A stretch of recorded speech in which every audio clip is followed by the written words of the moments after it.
어떤 이유로 다친 사람에게 물을 함부로 먹여선 안 되는 이유가 뭐죠? 목이 마르다고 해도 입술에 물 묻은 거즈로 입만 총켜주던데.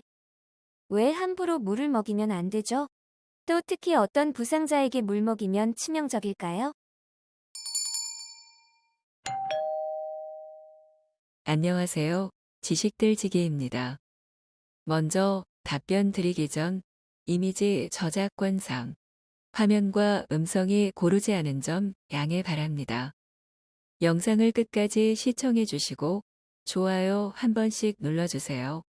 영상을 만드는 사람에게 큰 힘이 됩니다. 답변 드리겠습니다. 모든 부상자에게는 물을 먹이지 않는 것을 원칙으로 합니다. 물보다는 병원에서 수액을 공급받는 것이 오히려 환자나 부상자의 회복에 훨씬 더 좋은 효과를 줄 수 있기 때문이기도 하지요.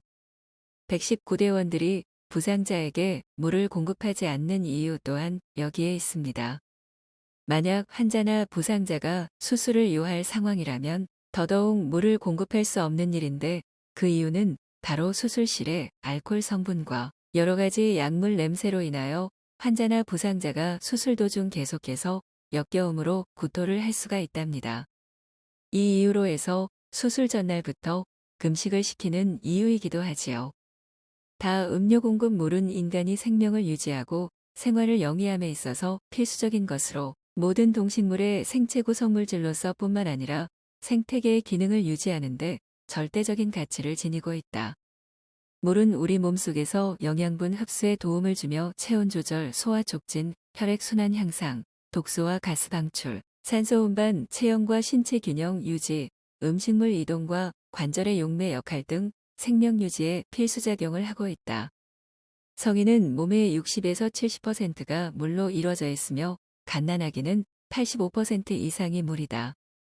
예를 들면 70kg의 체중을 가진 성인은 약 42kg의 물을 가지고 다니는 셈이다.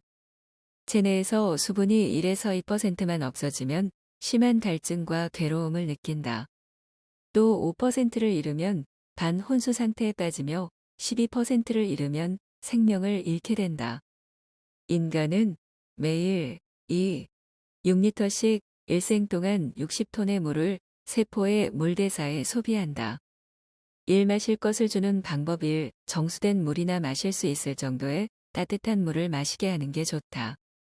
가능하다면 물 1리터에 차수저로 소금 1스푼과 중조 2분의 1스푼을 섞어준다. 이렇게 하면 수분과 소실된 전해질 성분을 함께 보충해 주게 된다. 이 소량씩 나누어 마시게 한다. 주는 양은 원인과 증상에 따라 다르나 대량으로 공급해 줄 필요가 있을지라도 소량씩 나누어 마시게 하는 것이 좋다. 환자가 물을 요구할 때는 신중히 생각하여 행동하여야 한다. 만약 의료기관까지 수시간 이상 걸리는 장소라면 환자에게 물이나 주스를 주되, 어른은 120cc, 1세에서 12세까지의 어린이에게는 어른의 반인 60cc 정도, 유아에게는 약 30cc 정도를 천천히, 적어도 15분 이상에 걸쳐서 조금씩 천천히 자주 주는 것이 바람직하다. 이 마실 것을 주면 안 되는 경우, 의식이 없을 때 의식이 없는 환자는 마시게 하지 않는 것이 좋다. 목반사 기능이 저하되어 있어서 잘못하면 기관으로 흘러들어가 질식을 일으킬 위험이 있다. 이 메스껍거나 구토할 때, 매우 메스꺼워하거나 구토를 할 때에는 마실 것을 주어선 안 된다. 삼배의 상처나 복통이 있을 때, 배를 깊이 찔렸거나 심한 복통이 있을 때에는 마시게 해선 안 된다. 배를 얻어맞았을 때 애는 겉은 아무 이상이 없다 하더라도 내장에는 손상이 있을 수 있으므로 주의해야 한다. 4쇼크 상태, 심한 쇼크 상태이거나 의식이 있더라도 몽롱한 상태일 때에 마시게 하면 목의 이상 반응으로 잘 못 삼킬 위험이 있다. 5. 상처가 크거나 출혈이 심한 경우에는 병원에서 수술을 받게 될 수도 있기 때문에 부상자에게 물을 주어서는 안 된다. 뇌출혈의 경우도 생각해야 한다. 6. 수술 전 곧 수술을 받을 가능성이 있을 때에는 마시게 해선 안 된다. 수술할 때 메스꺼워지거나 구토를 일으키는 원인이 되며 구토물이 폐로 들어갈 수 있을 뿐 아니라 수술 시 합병증의 원인이 될 수 있다. 수술은 마취와 관련이 있고 수술 전에는 금식해야 하기 때문이죠. 그러나 가벼운 뇌출혈의 경우엔 물을 투여해도 괜찮다. 그러나 상기의 경우 환자가 정이 원한다면 환자의 입술에 깨끗한 헝겊을 물에 적셔 촉촉하게 해주어 입이 마르지 않게 할 수 있다. 참고로 다음과 같은 혈액의 역할을 알고 나면 그 이유가 이해될 것이라고 본다. 출혈이 나타나면 신체는 복잡한 연쇄 반응을 보이죠.